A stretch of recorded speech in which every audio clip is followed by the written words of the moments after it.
हिमाचल प्रदेश अपनी प्राकृतिक सुंदरता और शांत वातावरण के लिए जाना जाता है, लेकिन आजकल ये राज्य एक गंभीर आर्थिक संकट से जूझ रहा है। इस संकट का मुख्य कारण है मुफ्त की रेवड़ियां। कांग्रेस के नेतृत्व में मुख्यमंत्री सुखविंदर सिंह सुक्खू की राज्य सरकार अब आर्थिक संकट पर लगाम लगाने के लिए कई कदम उठा रही है। मीडिया में आ रही खबरों की माने तो अब मुफ्त फायदा पहुंचाने वाली सरकारी योजनाओं को वापस लेने पर विचार करना पड़ रहा है। हाल ही में मुख्यमंत्री सुक्खू ने खुद और मंत्रियों की सैलरी अगले 2 महीने तक रोकने का ऐलान किया था। वहीं अब सीएम सुक्खू ने जनता को दी जाने वाली सब्सिडी की समीक्षा करने की बात कही है। उनके वित्तीय प्रभाव का आकलन करने के बाद कुछ को वापस लिया जाएगा। रेवड़ियां दरअसल चुनावों के समय वोट पाने के लिए जनता को दिए जाने वाले मुफ्त फायदे होते हैं, जैसे मुफ्त बिजली, मुफ्त पानी, मुफ्त राशन आदि। ये फायदे शुरू में लोगों को बहुत अच्छे लगते हैं, लेकिन लंबे समय तक ये राज्य के लिए बहुत बड़ा बोझ बन जाते हैं। हिमाचल प्रदेश में भी पिछले कुछ सालों में कई ऐसी योजनाएं शुरू की गई जिनमें लोगों को फ्री में बहुत कुछ दिया गया। इन योजनाओं के कारण राज्य का खजाना खाली होता जा रहा है। रेवड़ियां वापस लेने का फैसला राज्य के लोगों के लिए आसान नहीं होगा। इससे लोगों में असंतोष फैल सकता है। मुख्यमंत्री सुक्खू ने विधानसभा में बताया कि राज्य की आर्थिक हालात बहुत खराब है। मुख्यमंत्री सुक्खू ने विधानसभा में बताया कि राज्य के आर्थिक हालात बहुत खराब है। केंद्र सरकार ने इस साल के लिए हिमाचल को मिलने वाले पैसे में कटौती कर दी है। पहले जितना मिलता था उससे 1800 करोड़ रुपए कम मिलेगा। वहीं पहले हिमाचल अपनी कुल जीडीपी का 5% तक कर्ज ले सकता था, लेकिन अब इसे घटाकर 3.5% कर दिया गया है। इससे हिमाचल अब पहले से बहुत कम कर्ज ले सकता है।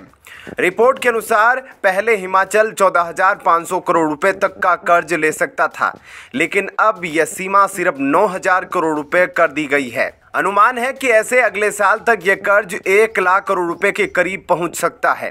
हिमाचल की आबादी लगभग 77.56 लाख है।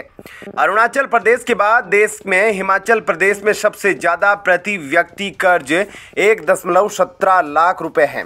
सुक्खू सरकार ने चुनाव के समय कई वादे किए थे, जैसे पुरानी पेंशन योजना ओपीएस वापस लाना, महिलाओं को 1500 रुपए महीना देना और बिजली मुफ्त देना। इन वादों को पूरा करने के लिए राज्य को बहुत पैसा खर्च करना पड़ रहा है।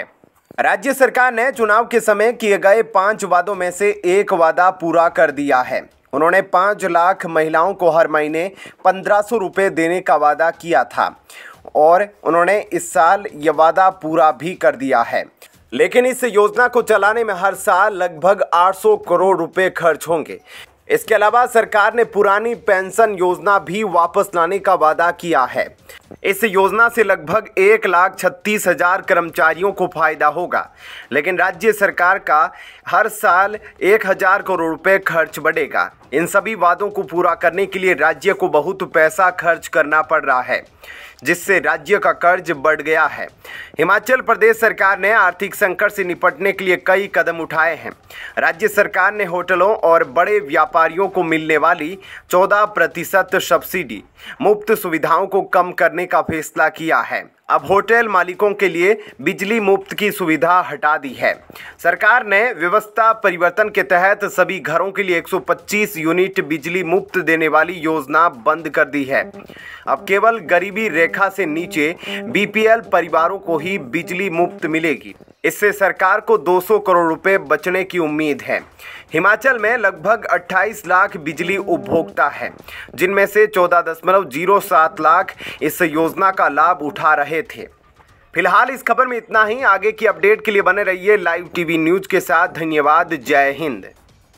केरल में एक महिला कांग्रेस नेत्री ने यौन शोषण का आरोप लगाया तो कांग्रेस ने उसे पार्टी से बाहर निकाल दिया।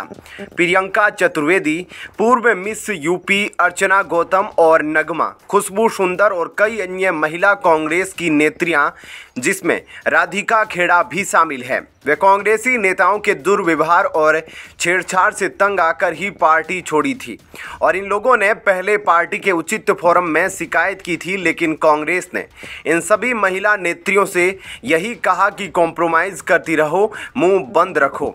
अब यह क्या इशारा करता है? क्या कांग्रेस में आज जो महिला नेत्रियां हैं वे कॉम्प्रोमाइज करती है, अपना मुंह बंद रखती है? इन्हीं सब मामलों के बीच उत्तर प्रदेश के जौनपुर जिले में पुलिस ने अपनी नौकरानी से रेप के आरोप में कांग्रेस पार्टी के एक नेता को गिरफ्तार किया है। आरोपित का नाम मुफ्ती मेहंदी है, जो कांग्रेस के शहर उपाध्यक्ष भी रह चुका है। पीड़िता पिछले 10 वर्षों से मुफ्ती मेहंदी के घर झाड़ू पोछा कर रही थी। जब पीड़िता महज 15 साल की थी तब मुफ्ती मेहंदी ने उनके साथ रेप किया था। शुक्रवार 31 अगस्त 2024 को मामले की शिकायत पुलिस ने दर्ज करवाई थी। शुक्रवार 31 अगस्त 2024 को मामले की शिकायत पुलिस में दर्ज करवाई गई थी। पुलिस ने सोमवार 2 सितंबर को आरोपित को गिरफ्तार करके जेल भेज दिया है। यह मामला जौनपुर जिले के थाना क्षेत्र कोतवाली का है। शुक्रवार को यहां पीड़िता ने पुलिस में तहरीर दी है। तहरीर में पीड़िता ने बताया कि वो पिछले 10 वर्षों से मुफ्ती मेहंदी के घर पर झाड़ू पोछे का काम कर रही थी। कुछ समय बाद मुफ्ती मेहंदी ने पीड़िता को मीठी मीठी बातें करके प्यार के जाल में फंसा लिया। उसने पीड़िता को चप्पल और कपड़े आदि दिलाकर अपने विश्वास में लिया। इसी दौरान मेहंदी ने 15 साल की नाबालिग पीड़िता से रेप किया। जब पीड़िता ने विरोध किया तो कांग्रेस नेता ने निकाह का वादा करके उसे चुप करवा दिया। कई वर्षों तक यौन शोषण का शिकार होती रही पीड़िता ने आखिरकार मुफ्ती मेहंदी पर शादी का दबाव बनाना शुरू कर दिया। शुरू में तो आरोपित ने टाल मटोल किया, लेकिन बाद में वो पीड़िता को खुलेआम धमकियां देने लगा। आरोप है कि मेहंदी ने पीड़िता की तमाम आपत्तिजनक तस्वीरें खींच रखी थी। इसी को दिखाकर वह पीड़िता को मुंह बंद रखने की धमकियां दिया करता था। एक दिन मेहंदी ने पीड़िता से कहा, तेरा जीना हराम कर देंगे। धमकियां देकर मेहंदी पीड़िता से रेप करता रहा। शिकायत में आगे बताया गया है कि मुफ्ती मेहंदी पीड़िता पर अन्य लोगों के साथ भी शारीरिक संबंध बनाने का दबाव दिया करता था। जब लड़की इससे मना करती थी तो उसकी पिटाई होती थी। 27 अगस्त मंगलवार को मेहंदी ने एक बार फिर से पीड़िता से रेप किया। विरोध करने पर उसे बेरहमी से पीटा। जाते जाते मेहंदी ने पीड़िता से कहा, पुलिस से बताओगी तो तुम्हें और तुम्हारे पूरे परिवार को जान से खत्म कर दूंगा। डरी सहमी पीड़िता ने आखिरकार सारी बात अपनी मां को बता दी। मामले की जानकारी मिलते ही पीड़िता की मां अपनी बेटी को लेकर पुलिस स्टेशन पहुंची। यहां पीड़िता ने तहरीर देकर मेहंदी पर कड़ी कार्रवाई की मांग की है। इस तहरीर पर पुलिस ने भारतीय न्याय संहिता BNS की धारा 64, 115(2) और 351(3) के साथ पोक्सो एक्ट के तहत केस दर्ज किया है। ऑफ इंडिया के पास शिकायत कॉपी मौजूद है। सोमवार 2 सितंबर को दबिश देकर मुफ्ती मेहंदी को गिरफ्तार कर लिया गया। आरोपित मुफ्ती मार्च 2022 तक कांग्रेस पार्टी में जौनपुर शहर का उपाध्यक्ष था। मामले में जांच व अन्य जरूरी कानूनी कार्रवाई की जा रही है। फिलहाल इस खबर में इतना ही। आगे की अपडेट के लिए बने रहिए लाइव टीवी न्यूज के साथ। धन्यवाद। जय हिंद। दिल्ली की शराब नीति घोटाले में भ्रष्टाचार से जुड़े CBI के मामले में दिल्ली के मुख्यमंत्री अरविंद केजरीवाल की मुश्किलें बढ़ सकती है। केजरीवाल के खिलाफ दाखिल चार्जशीट पर राव रेवेन्यू कोर्ट ने संज्ञान ले लिया है।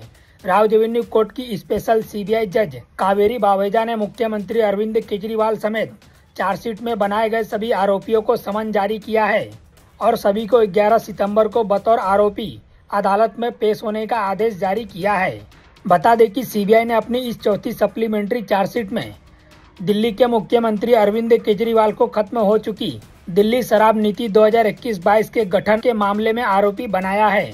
CBI ने यह भी दावा किया है कि रिश्वत के तौर पर जो पैसा दिया गया वह केजरीवाल की मर्जी के मुताबिक खर्च किया गया, क्योंकि पूरा पैसा आम आदमी पार्टी के फंड में भेजा गया। एजेंसी ने यह भी आरोप लगाया है कि केजरीवाल ने गोवा के 40 निर्वाचन क्षेत्रों के प्रत्येक उम्मीदवार को 90 लाख रुपए देने का वादा किया था। अदालत ने इस मामले की अगली सुनवाई 11 सितंबर को तय की है। CBI ने अपने आरोप पत्र में आरोप लगाया है कि केजरीवाल मामले के मुख्य साजिशकर्ताओं में से एक हैं और दक्षिण समूह के संपर्क में थे, जिसमें के कविता, राघव मंगूटा, अरुण पिल्लई, बुच्ची बाबू, P शरद रेड्डी, अभिषेक बोयनपल्ली और बेनाय बाबू शामिल थे। इससे पहले CBI ने पिछले महीने अदालत को बताया था कि उसने भ्रष्टाचार से जुड़े इस मामले में केजरीवाल और पाठक पर मुकदमा चलाने के लिए आवश्यक मंजूरी हासिल कर ली है। अरविंद केजरीवाल फिलहाल तिहाड़ जेल में बंद हैं। इसलिए कोर्ट ने केजरीवाल को पेश करने के लिए प्रोडक्शन वारंट जारी किया है। हालांकि कोर्ट ने केजरीवाल को वीडियो कॉन्फ्रेंसिंग के जरिए अदालत में पेश होने की इजाजत दे दी है। जानकारी के अनुसार दिल्ली शराब नीति से जुड़े सीबीआई के मामले पर आप नेता दुर्गेश पाठक, अमित अरोड़ा, आशीष माथुर, पी शरद रेड्डी, विनोद चौहान को भी आरोपी के रूप में समन जारी किया है। दिल्ली शराब घोटाले से जुड़े भ्रष्टाचार के मामले में दूसरे आरोपियों दुर्गेश पाठक समेत अन्य को खुद अदालत में हाजिर होकर जमानत लेनी होगी। सीबीआई की चार्जशीट में शामिल जो आरोपी अभी जेल में बंद हैं, उन्हें प्रोडक्शन वारंट जारी हुआ है। इन सभी को वीडियो कॉन्फ्रेंसिंग के जरिए पेश किए जाने का आदेश दिया गया है। सीबीआई के चार्जशीट में दिल्ली के मुख्यमंत्री अरविंद केजरीवाल, आप नेता दुर्गेश पाठक, अमित अरोड़ा, आशीष माथुर, शरद रेड्डी, विनोद चौहान को भी आरोपी बनाया गया है। राउज एवेन्यू कोर्ट में मामले की अगली सुनवाई 11 सितंबर को होगी। दिल्ली शराब घोटाले नीति मामले में दिल्ली के मुख्यमंत्री अरविंद केजरीवाल जेल में बंद हैं। हालांकि मनी लॉन्ड्रिंग के मामले में 12 जुलाई को सुप्रीम कोर्ट से उन्हें अंतरिम जमानत मिल चुकी है। सीबीआई मामले में उन्हें अभी तक जमानत नहीं मिली है। हालांकि गुरुवार 5 सितंबर को सुप्रीम कोर्ट सीबीआई मामले में केजरीवाल की जमानत पर सुनवाई करेगा। सीबीआई मामले में अगर सुप्रीम कोर्ट से केजरीवाल को जमानत मिल जाती है तो उनका जेल से बाहर आने का रास्ता साफ हो जाएगा। फिलहाल इस खबर में इतना ही। बाकी अपडेट के लिए बने रहिए लाइव टीवी न्यूज के साथ। हिमाचल प्रदेश के इतिहास में पहली बार सरकारी कर्मचारियों, निगम बोर्ड के कर्मचारियों, पेंशन भोगियों को जो 1 तारीख को सैलरी और पेंशन आ जाती थी, आज 3 तारीख हो गई, किसी की सैलरी और पेंशन नहीं आई है।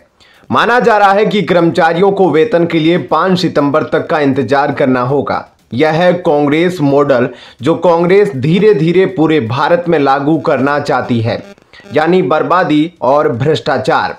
पेंशन की बात तो दूर रही, हिमाचल प्रदेश में वेतन तक के लाले पड़ गए हैं। फ्री वाली आर्थिक नीतियों का अभी सिर्फ यह ट्रेलर है। पूरी पिक्चर कैसी होगी इसी से अंदाजा लगा लीजिए। हिमाचल प्रदेश में सैलरी पेंशन ना मिल पाने की स्थिति राज्य के गठन के बाद पहली बार आई है। 1971 में बने हिमाचल प्रदेश में लगभग 5 दशक में कभी ऐसी स्थिति पहले नहीं आई है, जब कर्मचारियों को अपनी तनख्वाह और पेंशन के लिए इंतजार करना पड़ा हो। हिमाचल प्रदेश सरकार को केंद्र से रेवेन्यू डिफिसिट ग्रांट के 520 करोड़ रुपए आने हैं।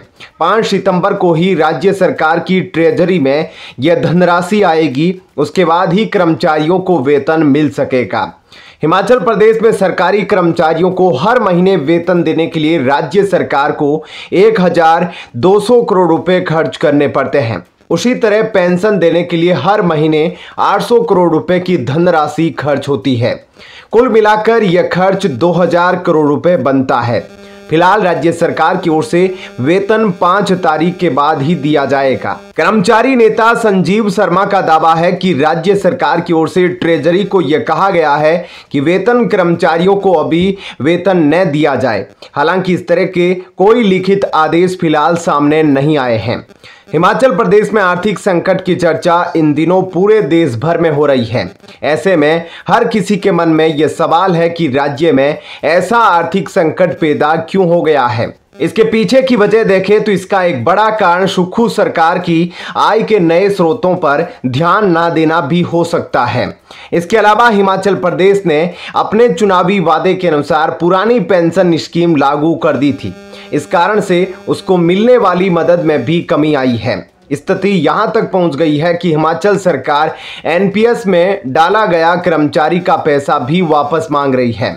इसके अलावा वे बिगड़े आर्थिक हालातों के बीच राज्य की महिलाओं को भी 1500 रुपए दे रही है। यह भी उसके बजट पर असर डाल रहा है। हिमाचल सरकार 125 यूनिट बिजली मुफ्त देती है, यह भी राज्य पर एक बोझ बन रहा है। आर्थिक हालत खराब होने की एक और वजह ओल्ड पेंशन स्कीम की बहाली भी है। इसकी वजह से नई पेंशन स्कीम के राज्य के कंट्रीब्यूशन के कारण मिलने वाला 2000 करोड़ रुपए का लोन भी राज्य सरकार को अब नहीं मिल पा रहा है। इसकी वजह से भी राज्य के खजाने पर बोझ आ गया है। अब हिमाचल प्रदेश सरकार के हाथों में कोई ज्यादा विकल्प नहीं है। ऐसे में वेतन के लिए 6 सितंबर को और पेंशन के लिए कुछ ज्यादा इंतजार करना पड़ेगा। दिसंबर से लेकर मार्च तक वित्त वर्ष की आखिरी तिमाही के लिए केंद्र से अलग लोन लिमिट सेक्शन होगी। ऐसे में राज्य सरकार के समक्ष अब सितंबर के बाद अक्टूबर और नवंबर महीने का वेतन और पेंशन देने के लिए भी कठिनाई होगी। फिलहाल इस खबर में इतना ही। आगे की अपडेट के लिए बने रहिए लाइव टीवी न्यूज के साथ। धन्यवाद। जय हिंद। 1 सितंबर 2024 को भारत के न्यायिक इतिहास में एक महत्वपूर्ण अध्याय जुड़ा, जब राष्ट्रपति द्रौपदी मुर्मू ने नई दिल्ली में भारत मंडपम में आयोजित एक भव्य समारोह के दौरान सुप्रीम कोर्ट के नए ध्वज और प्रतीक चिन्ह का अनावरण किया। इस कार्यक्रम में सुप्रीम कोर्ट के मुख्य न्यायाधीश CJI DY चंद्रचूड़ सहित कई उच्च न्यायालयों के न्यायाधीश और विधि विशेषज्ञ उपस्थित थे। नए ध्वज और प्रतीक चिन्ह में अशोक चक्र, सुप्रीम कोर्ट की इमारत और भारत के संविधान के प्रतीक चिन्ह को प्रमुखता से शामिल किया गया। यह प्रतीक भारतीय न्याय व्यवस्था की स्थायित्व, निष्पक्षता और गरिमा को दर्शाते हैं। ध्वज और प्रतीक चिन्ह के माध्यम से भारतीय न्यायपालिका की शक्ति और जिम्मेदारी को व्यक्त किया गया है। इस अवसर पर अपने संबोधन में राष्ट्रपति मुर्मू ने न्याय व्यवस्था के मौजूदा सामाजिक परिदृश्य पर चिंता व्यक्त की। उन्होंने कहा, यह हमारे सामाजिक जीवन का एक दुखद पहलू है कि कुछ मामलों में साधन संपन्न लोग अपराध करने के बाद भी निर्भय और खुलेआम घूमते हैं। जो लोग अपराधों से पीड़ित हैं वे डरे और सहमे रहते हैं, मानो उन्होंने बेचारे कोई अपराध कर दिया हो।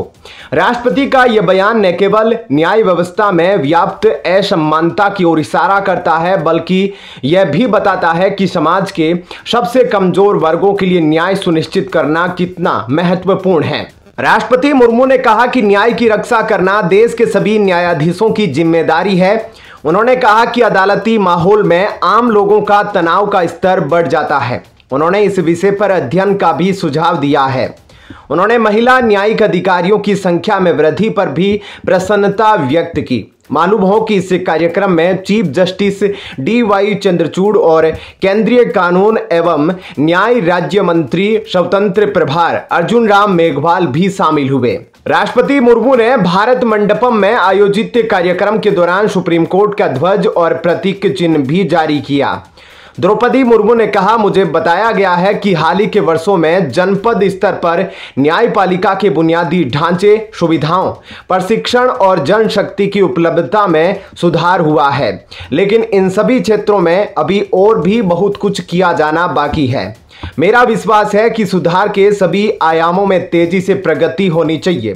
मुझे यह जानकर खुशी हुई कि हाल ही के वर्षों में चयन समितियों में महिलाओं की संख्या में वृद्धि हुई है। इस वृद्धि के कारण कई राज्यों में चयन समितियों में महिलाओं की संख्या में 50% की वृद्धि हुई है।